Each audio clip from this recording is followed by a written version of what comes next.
Hi everyone, welcome to the BI man. और आज हम हैं एक्सेल के पार्ट 4 में, जहां सीखने वाले हैं कि अगर हमारे पास डिफरेंट एक्सेल सीट्स हो और सबको साथ में मिला के एक रिपोर्ट बनाना हो तो हम कैसे बनाएंगे। डिफरेंट सीट्स हो सकता है कि अलग अलग डिपार्टमेंट के हो सकते हैं, अलग अलग लोकेशंस के हो सकते हैं, और ये कंटिन्यूएशन में रहेगा। ऐसा नहीं है कि एक बार हमने इसे मर्ज कर दिया और फिर एक रिपोर्ट निकाल लिया।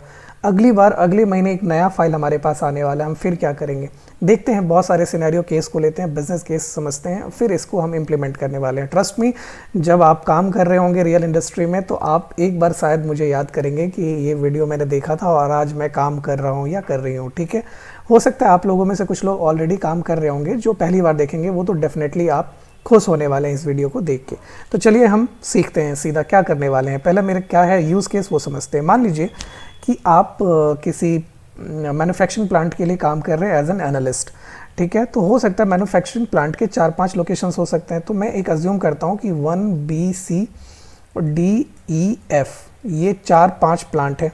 ठीक है, 6 प्लांट है। अभी हो सकता है प्लांट ए का मैनेजर ने एक रिपोर्ट भेजा, ठीक है, एक वर्कबुक भेजा। ध्यान से मेरे वर्ड को सुनना, मैं एक और चीज़ बताने वाला हूँ आपको। फिर दूसरे ने एक वर्कबुक भेजा, तीसरे ने एक वर्कबुक भेजा, ऐसे करके सब भेजेंगे। तो ये जो वर्कबुक है इसको क्या किया आपने, एक फ़ोल्डर में, इसे एक फ़ोल्डर में सेव किया तीनों को, A B C। पहला ये एक केस हो सकता है। दूसरा केस हो सकता है कि एक ही फ़ोल्डर आया आपके पास, एक ही वर्कबुक आया और एक वर्कबुक के अंदर डिफरेंट शीट्स आए। अभी मैं बता दूं आपको शीट्स और वर्कबुक में क्या डिफरेंस है। ये जो पूरा है ना, पूरा ये जो पूरा दिख रहा है आपको, ये वर्कबुक है। और वर्कबुक के अंदर जैसे ये देखिए, यहाँ पे आपको दिख रहा होगा, अगर ये वाला पार्ट पे ध्यान देंगे तो ये नीचे शीट्स है ना, नीचे शीट्स है। और ये जो प्लस आइकन दिखा, अगर मैं इसे क्लिक करूँगा तो एक नया शीट खुलेगा। तो वैसे ही आपको यहाँ पे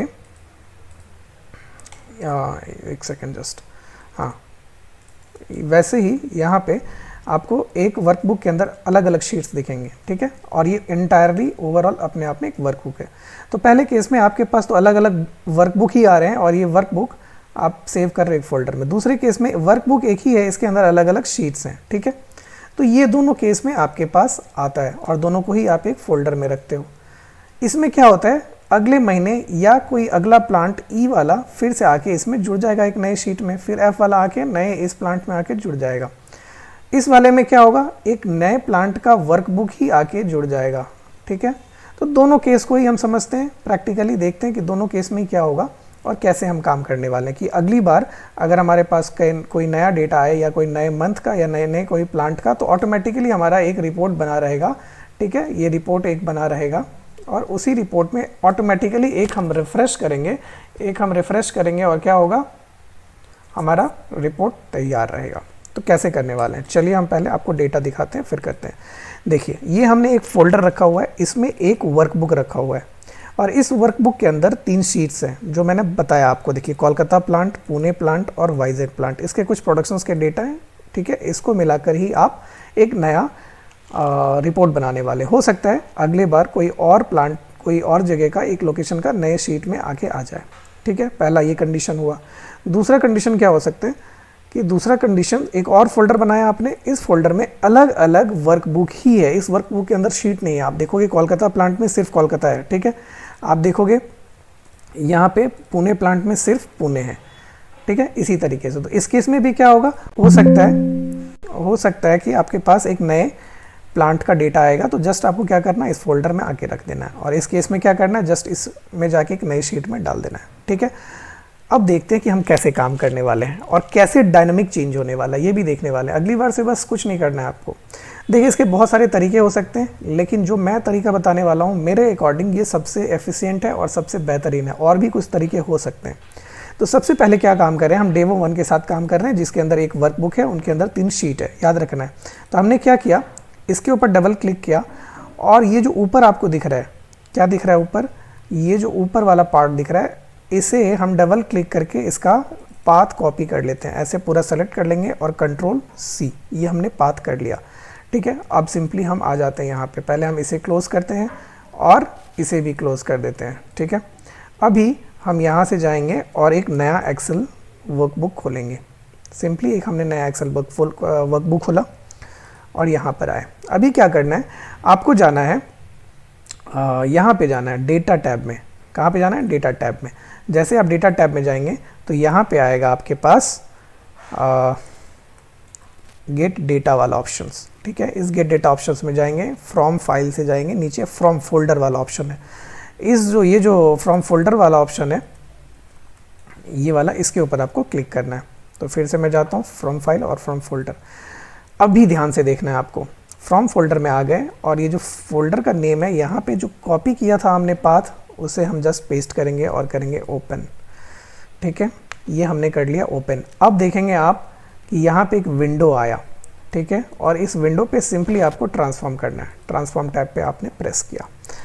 ये कहाँ आ गए? आप सबको याद आ रहा है? कुछ याद आ रहा है सर? ये तो हम आ गए पावर क्वेरी में, जो पावर बीआई में हमने पढ़ा है बे। हाँ, एक्सेल में भी सेम ही पावर क्वेरी है, दोनों सेम इंजन पे काम करता है। इसीलिए कह रहा हूँ, अगर पावर बीआई भी आपने पढ़ा है तो आपको अभी पावर क्वेरी जो आपने अगर पढ़ा होगा तो ये समझ में आ रहा होगा, जाना पहचाना सा लग रहा होगा। या फिर एक्सेल पढ़ने के बाद आप पावर बीआई का पावर क्वेरी पढ़ेंगे तो भी सेम ही चीज़ें हैं, थोड़ा बहुत एडवांस लेवल का पावर बीआई में जो आपको देखेंगे।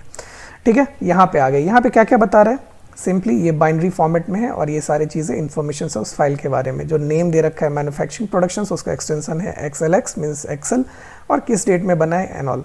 हमें, मेरा पहला काम क्या है कि ये जो मैं थोड़ा सा जूम इन करता हूँ इसे, नो प्रॉब्लम। तो यहाँ पे ये जो पहला दिख रहा है आपको बाइनरी, इस बाइनरी में जब आप क्लिक करेंगे तो आप नीचे में देखेंगे तो नीचे वाला पार्ट में आपको दिखेगा कि मैन्युफैक्चरिंग प्रोडक्शंस डेटा, और ये बाइट्स में है। तो हमें क्या करना है, इसे यहाँ से पहले एक्सेल वर्कबुक में कन्वर्ट करना है। तो हम क्या करेंगे, सबसे पहले इसे क्लिक करेंगे और राइट क्लिक करके रिमूव अदर्स कॉलम्स। क्यों? क्योंकि सिर्फ इसे रखना है, बाकी को हटाना है। तो हमने कर दिया रिमूव अदर्स। ठीक है, अब एक फॉर्मूला चलाने वाले, क्या करने वाले हैं, जाना है हमें ऐड कॉलम में। कहाँ जाना है? ये वाला जो ऐड कॉलम है, इसमें हम जाएंगे। तो ऐड कॉलम में गए और फिर क्या करना है, हमें ये कस्टम कॉलम वाला चूज़ करना है। तो इसे हम क्लिक करेंगे कस्टम कॉलम। जैसे हम कस्टम कॉलम करेंगे तो ये विंडो आ जाएगा और यहाँ पे हम एक फंक्शन चलाएंगे एक्सेल वर्कबुक। जैसे एक्सेल टाइप किया, देखेंगे आप थर्ड वाला जो ऑप्शन है, ये आगे एक्सेल वर्कबुक। जैसे इसे क्लिक करेंगे, ओपन पैरेंथेसिस, क्लोज पैरेंथेसिस, और बीच में कर्सर रख के हम ये जो कंटेंट वाला पार्ट है, इसे हम डबल क्लिक करेंगे। ठीक है, ये हमने डबल क्लिक कर दिया, परफेक्ट, और इसे हमने ओके कर दिया। अभी देखेंगे हमारे पास एक नया कॉलम क्रिएट हुआ जहाँ पे टेबल लिखा हुआ। अब टेबल का जो व्हाइट स्पेस है, इस पर क्लिक करिए। जैसे आपने टेबल के व्हाइट स्पेस पे क्लिक करा तो नीचे आप देख रहे होंगे, ये इन्फॉर्मेशन देने लगा कि इस टेबल के अंदर क्या क्या है। तो आप देखेंगे ये जो है ना, 3 शीट्स है, जो मैं शीट की बात कर रहा हूँ, और 3 डिफाइंड नेम है। तो हमें क्या करना है, इस कस्टम कॉलम को रख के बाकी दूसरे को हटा देना है। तो फिर वही रिमूव अदर कॉलम्स करेंगे। फिर इस जो डबल हेडेड एरो है, इसके ऊपर क्लिक करेंगे और इसे हम ओके करेंगे। जैसे हमने एक्सपेंड करा तो जो दिख रहा था प्रीव्यू अभी 2 मिनट पहले, वो प्रीव्यू एक्चुअली में यहाँ पे आया। तो हमें क्या रखना है, 3 शीट है ना, तो 3 शीट को रखेंगे और ये डिफाइंड नेम को हटा देंगे। तो हम इसे ड्रॉप डाउन पे क्लिक करेंगे और डिफाइंड नेम वाले को अनचेक करेंगे और सिर्फ शीट को रखेंगे। तो हमारे पास ये 3 बच गए और ये आ गए हमारे पास टेबल। तो हमें क्या चाहिए, सिर्फ टेबल वाला पार्ट चाहिए। अब देखना है कि इस टेबल के अंदर क्या है, तो व्हाइट स्पेस पे क्लिक करो तो आपको दिखाने लग जाएगा पूरा डेटा कि इस टेबल के अंदर क्या है। इसी तरीके से सारा दिखाने लग जाएगा। तो हम सिर्फ डेटा पे क्लिक करेंगे और राइट क्लिक करके रिमूव अदर्स। ठीक है, और फिर ये एरो पे क्लिक करेंगे और हमारे पास जैसे ओके करेंगे, ये डेटा आ गया, परफेक्ट आ गया ना हमारे पास। अभी क्या करेंगे, हम होम टैब में जाएंगे और ये जो डेट प्लांट नेम है, पहला रो, इसे हमें क्या करना था, हेडर। तो यहाँ पे एक ऑप्शन है, ये वाला ऑप्शन है कि use first row as header. तो हम लोग इसके ऊपर क्लिक करेंगे और ये हमारा पहला रो जो है हेडर बन के आ गया। एक काम और छोटा सा करना है, क्या करना है, ये जो डेट या कोई भी कॉलम में जो ड्रॉप डाउन दिख रहा है, इसके ऊपर आप क्लिक करेंगे और सबसे नीचे देखेंगे ये एक बार क्या हो रहा है, रिपीट हो रहा है। जो हेडर है वो रिपीट हो रहा है। क्यों हो रहा है, क्योंकि यहाँ पे 3 शीट ऑटोमेटिकली अपेंड हो रहा है। तो हर एक शीट का तो कॉमन ये था हेडर, तो वो यहाँ पे कॉमन आ गया। बस आपको एक बार अनचेक करना है और ओके, ये डेटा आपका पूरा आ गया।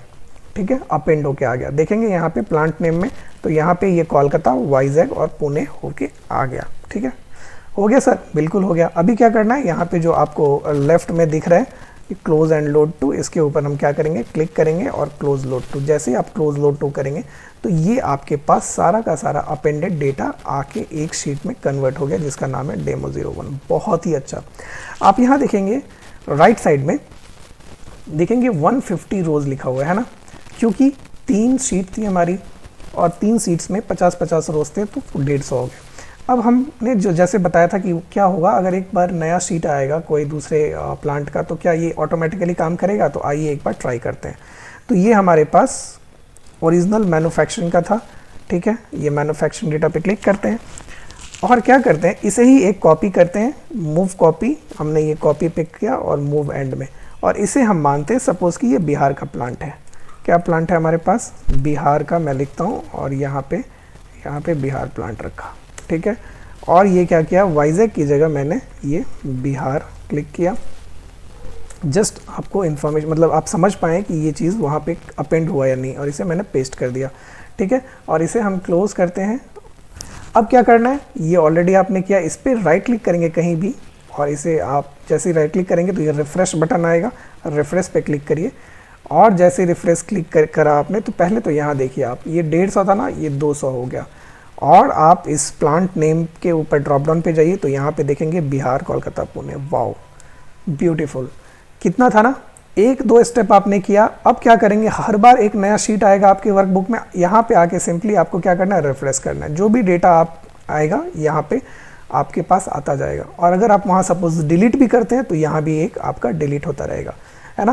तो ये क्या हो गया, ये आपके लिए एक मास्टर टेबल हो गया। क्या हो गया, मास्टर टेबल, कि आपके पास जो भी सोर्सेज रिसोर्सेज हैं, डेटा सोर्सेज हैं, वहाँ कुछ भी करेंगे तो यहाँ पे रिफ्लेक्शन होगा आपका। अब आपको यहाँ से कुछ रिपोर्ट बनाना सिंपली, तो आप एग्जाम्पल के तौर पे ये पिवट टेबल यहाँ से आपने बनाया, न्यू वर्कशीट पे गए और ये पिवट टेबल में आ गया। प्लांट नेम आप रोज में दे दिया, आपने मशीन आवर दे दिए वैल्यूज़ में, ऐसे करके आप रिपोर्ट निकाल लिया, है ना। परफेक्ट। तो इसे हम क्लोज करते हैं। पहला सीन हमारा मतलब जो सिनेरियो था वो कवर हो चुका है। तो इसे मैं अभी डोंट सेव करता हूँ, ठीक है। अभी सेम दूसरा भी ट्राई करते हैं। दूसरा क्या, डेमो 2 है। डेमो 2 में क्या अलग अलग प्लांट का रखा हुआ है। तो सिंपली क्या करना है, फिर से हमें ये जो आपको बार दिख रहा है ऊपर में, इसे हमें क्या करना है, कॉपी करना है। ये क्या हमारा पाथ है, तो इसे हमने डबल क्लिक किया और ऐसे सेलेक्ट करके Ctrl+C कर लिया। फिर हम क्या करेंगे, नया एक्सेल वर्कबुक खोलेंगे, सेम रिपीट करना है। आप देखो कितना आसान हो जाएगा आपके लिए ये काम। फिर आप वर्कबुक आते हैं ब्लैंक, इस बार मैं थोड़ा फास्ट कर रहा हूँ, पहले हमने बताया ऑलरेडी। फिर हम जाएंगे डेटा टैब में, डेटा टैब के बाद गेट डेटा, सॉरी ये फ्रॉम टेक्स्ट CSV से क्लिक हो गया, यहाँ नहीं करना, हमें गेट डेटा पे जाना है। गेट डेटा पे फ्रॉम फाइल और फ्रॉम फोल्डर जाना है। फ्रॉम फोल्डर में हमने पाथ पेस्ट किया, ओपन किया। जैसे ही ओपन किया तो हमारे पास ये दिखाने लग गए तीनों। फिर हम यहाँ से ट्रांसफॉर्म जाएंगे और ट्रांसफॉर्म के बाद यहाँ पे डेमो 2 में तीनों आ गए। तो हमें क्या करना है, सिर्फ बाइनरी को रखना है, बाकी को हटाना है। तो रिमूव अदर्स करेंगे, फिर एक नया ऐड कॉलम करना है। तो हम ये कस्टम कॉलम करते हैं यहाँ पे, ठीक है। ये स्टेप मैं तो 3 स्टेप आगे बढ़ा रहा हूँ, ऑलरेडी आपने सीखा हुआ है, सेम स्टेप्स है, तो हम आगे दिखाते हैं आपको। तो यहाँ पे हम जाएंगे एक्सेल वर्कबुक, यहाँ पे हमने कंटेंट किया और यहाँ पे डबल क्लिक किया। यहाँ पे हमने कंटेंट किया, ये डबल क्लिक किया और ओके। जैसे ओके किया तो यहाँ पे आपको क्या दिखाने लग गया, 3 टेबल दिखाने लग गया। फिर इसको रख के बाकी को हटाना, रिमूव अदर्स, फिर डबल एरो पे क्लिक करना है, ओके। और यहाँ पे ऑलरेडी शीट्स दिखा रहे हैं आपको, कोई एक्स्ट्रा नहीं दिखा रहा है इन्फॉर्मेशन। तो आपको डेटा पे रखना है। अगर डेटा के वाइट स्पेस पे क्लिक करेंगे तो ये सारे आपको दिखाने लग जाएंगे। और डेटा पे क्लिक करके आप रिमूव अदर्स कॉलम करेंगे और ये डबल क्लिक किया आपने और ये आपका सारा अपेंड होके आ गया। फिर क्या करना था, हमें होम पे जाना था। होम में जाके use first row as header, ये वाला ऑप्शन था ना, इस पे जाना था और इस पे हमने क्लिक किया। 1 मिनट, फिर से एक चीज़ करना था, कोई भी आप कॉलम में जाओ, आप सपोज डेट में जाते हो तो डेट का जो लास्ट वाला डेट है इसे हम अनचेक कर देंगे। क्यों किया था, हमने एक्सप्लेन किया था। ये इतना हो गया और सिंपली हम क्लोज एंड लोड टू करने वाले हैं। क्लोज एंड लोड टू जैसे ही हमने किया, ये हमारे पास सारा अपेंड होके आ गया।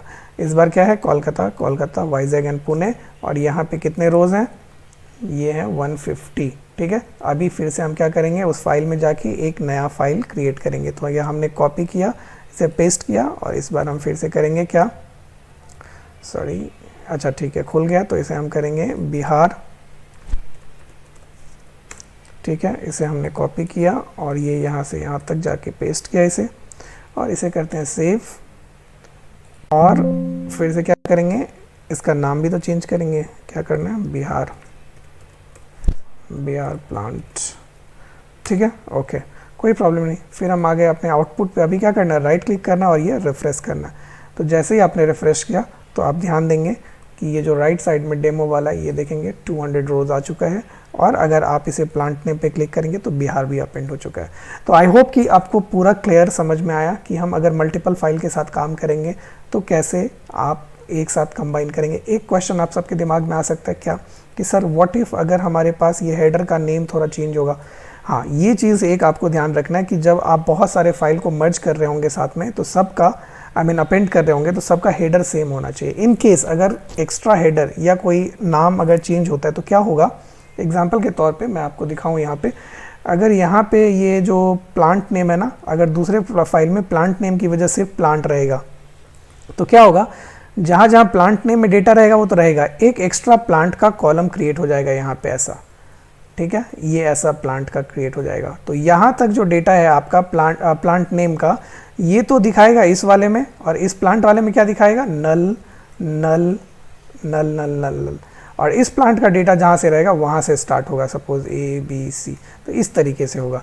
तो इसलिए आपको मेक श्योर करना है कि आपका जो हेडर है वो सेम करेंगे कि प्रॉपर अपेंड का रिजल्ट आए आपके पास, ठीक है।